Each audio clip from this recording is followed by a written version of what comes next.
గత 40 రోజుల నుంచి కూడా చేసుకున్న ప్రచారాలు, ఇచ్చిన హామీలు ఇవన్నీ కూడా చాలా కీలకంగా ఈ ఎన్నికల మీద పనిచేసే పరిస్థితి అయితే ఖచ్చితంగా ఉంటుంది. సో ఇంకా పోలింగ్ కూడా అయిపోయింది కాబట్టి ఈ ల్యాండ్ టైటిలింగ్ యాక్ట్ అనే విషయాన్ని చాలా ఎక్కువగా ప్రజల్లోకి రుద్దారు అధికార ప్రతిపక్షాల మధ్య. మాది తప్పు కాదు, ఇదంతా కేంద్ర ప్రభుత్వం చేసిన ప్రక్రియ అని చెప్పి వైఎస్ఆర్సీపీ చెప్పుకొస్తుంటే ప్రతిపక్షాలు ఇదేదో బూచీలాగా చూపించే ప్రయత్నం, మీ హక్కులన్నీ కూడా కాలు రాస్తారు, మీ భూమి ఏమన్నా చూసుకుంటే ప్రభుత్వం దగ్గరికి పోతుందని చెప్పి విపరీతంగా ప్రచారం చేసింది. చివరి నిమిషం వరకు కూడా దీన్నే ఒక ఆయుధంగా మలుచుకున్న నేపథ్యం. సో ఈ ఎఫెక్ట్ ఏమన్నా ఈ ఓటు మీద పడే అవకాశం ఉంటుందా? ల్యాండ్ టైటిలింగ్ యాక్ట్ డెఫినెట్గా land titling act was a major ఇష్యూగా టీడీపీ చేసింది, కూటమి చేసింది. టీడీపీ చేసింది, కూటమి అని కూడా అనలేదు. అవును, టీడీపీ జనసేన చేసింది, బీజేపీ చేయలేదు. ఎందుకంటే బీజేపీ చేస్తానికి స్కోప్ లేదు, ఎందుకంటే వాళ్ళ యాక్ట్ అది. నీతి ఆయోగ్ మోడల్ యాక్ట్ ఉంటుంది 250 పేజీలు, దాని నుంచి ఏపీ యాక్ట్ వస్తుంది. మీరు అంటే కొంత అటు ఇటు కొన్ని మార్పులు ఏమైనా ఉంటుండొచ్చు, లేదని అంటలేను.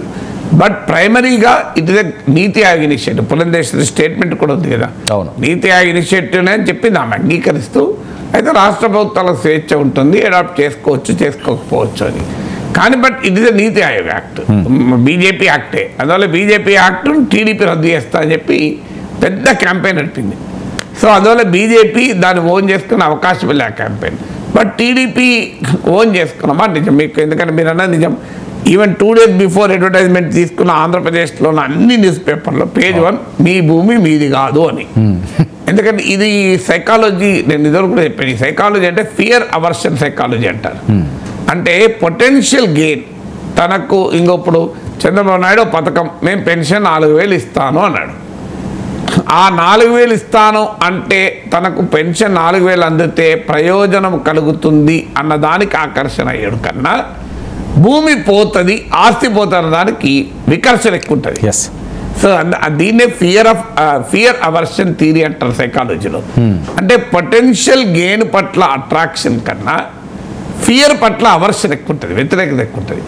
ఈ థియరీని పవర్ఫుల్గా కూటమి చాలా ఎఫెక్టివ్గా, మామూలు ఎఫెక్టివ్ కాదు, they made it a very big issue. ఒక రకంగా వైసీపీని కలవరపెట్టింది ఆ ఇష్యూ. ఒకవేళ రేపు కూటమి అంటూ గెలిస్తే one of the most significant factor contribute చేసింది ఏంటంటే జనసేనతో పొత్తు తర్వాత ఈ భూమి భయమే, భూమిపై క్రియేట్ చేసిన భయమే. వాళ్ళు సక్సెస్ఫుల్గా క్రియేట్ చేసిన మాట నిజం. భయపడ్డారా జనం అనేది రేపు పోలింగ్ ఈవీఎల్ తెరిస్తే తెలుస్తుంది, ఆ జోలికి నేను వెళ్ళలేను. కానీ అది మాత్రం చాలామంది అనేది ప్రశాంత్ కిషోర్ ఐడియా అంటారు. ప్రశాంత్ కిషోర్ నాకేం సంబంధం లేదు అనుకుంటేనే ఎన్నికల రోజు హైదరాబాద్లో ఉన్నాడు. ఎన్నికలకు ముందు కొన్ని రోజులు హైదరాబాద్లో మకాం వేశాడు. హైదరాబాద్లో మకాం ఎందుకు వేసావు, నీకు సంబంధం లేకపోతే అంటే నేను ఆంధ్రప్రదేశ్లో ఉన్నానా అన్నాడు. ఆంధ్రప్రదేశ్ లేదు కానీ బీహార్లో పాదయాత్రలో ఉన్నవాడు ఎందుకు హైదరాబాద్లో ఉన్నాడు, పార్క్ యాత్రలోనూ ఇంకో హోటల్లోనూ ఎందుకున్నాడు? నాకు ఆన్సర్ ఉండాలి కదా. సో బీహార్ పాదయాత్ర కేబీఆర్ పార్క్లో నడపడు కదా. సో అందువల్ల అది ఎంత నిజమో మనకు తెలియదు. కానీ ఆ క్యాంపెయిన్ చాలా పవర్ఫుల్. లాస్ట్ మినిట్లో మీకు గమనిస్తే సూపర్ 6 కూడా పక్కపై. అవును, మొదట్లో సూపర్ 6ను చంద్రబాబు బాగా నమ్మకం పెట్టుకున్నాడు. కానీ తర్వాత స్టేజ్కి వచ్చే వరకు సూపర్ 6 దాటిపోయింది. ఇదొక్కటే. అందువల్ల ఫియర్ మాత్రం క్రియేట్ చేయగలిగిన మాట నిజం. ఆ ఫియరు మధ్యతరగతికి వోకల్ సెక్షన్స్కే పరిమితమైందా లేదా నిజంగానే భూమి ఉన్న వాడికి భయం పట్టుకున్నదా? ఎందుకంటే ఒరిజినల్ సర్టిఫికేట్ డూప్లికేట్ ఇస్తున్న ఇట్లా చాలా ఫ్యాక్టర్స్ వచ్చాయి. ఇప్పుడు యాక్ట్లో ఏమున్నాయన్నది నా అనుమానం రాజకీయ నాయకులు చదివి ఉంటారు, చదివినా సగం మందికి అర్థం కూడా కాకపోవచ్చు. సో కంక్లూజివ్ టైటిల్ యాక్ట్ అంటే ఏంటో తెలియకపోవచ్చు. అందువల్ల ఒక 2 నెలల ముందు ఈ యాక్ట్ గురించి ఎవరేమనలేదు. మనందరూ తెలుసు అసెంబ్లీలో టీడీపీ ఈ చట్టాన్ని సమర్థించింది. మీకు పయ్యాల కేశవ్ మాట్లాడిన వీడియో కూడా నా యూట్యూబ్ ఛానల్ కూడా పెట్టాను నేను. ఓపెన్గా ఇది చాలా గొప్ప చట్టం అన్నా నేను, మామూలుగా పోవట్లే ఈ చట్టాన్ని. ఆస్ట్రేలియాలో ఉంది, రాజస్థాన్లో ఉంది, అసలు ఇది చాలా చాలా అవసరం అని చెప్పాను. కేశవ్ కూడా వైరల్ చేశారు సార్, అది అందరికీ తెలుస్తుంది. పురంధేశ్వరి ఓపెన్ అని చెప్పింది, నా వీడియోలో అది కూడా పెట్టాను. కానీ but one thing should be said, ఏది నిజం ఏది అబద్ధం తర్వాత సంగతి.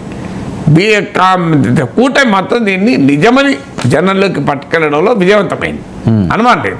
అయితే ఏ సెక్షన్స్ వరకు అది వెళ్ళింది, సోషల్ మీడియా ప్రజెన్స్ ఉన్న సెక్షన్స్కి వెళ్ళిందా, పేపర్లు టీవీలు చదివే సెక్షన్స్కి వెళ్ళిందా, గ్రౌండింగ్ అయిందా అనేది ఇష్యూ.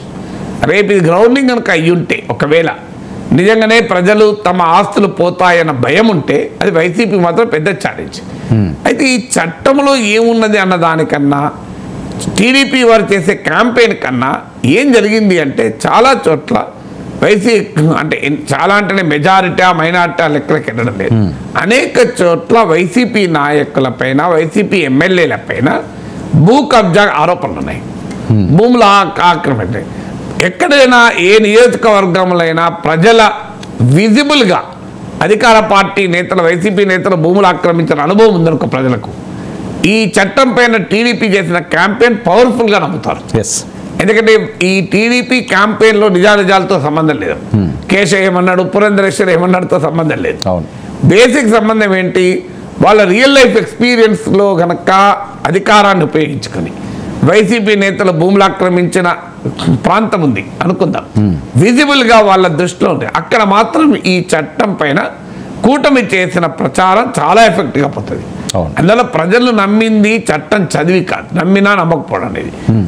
ఆ చట్టంలో ఏమున్నదన్న దానికన్నా టీడీపీ ఏం ప్రచారం చేసిందన్నా తమ నిజ జీవిత అనుభవాన్ని టీడీపీ ప్రచారం కలిసిందనుకోండి, అక్కడ నమ్మే అవకాశం ఉంటుంది ఈ చట్టంతో సంబంధం.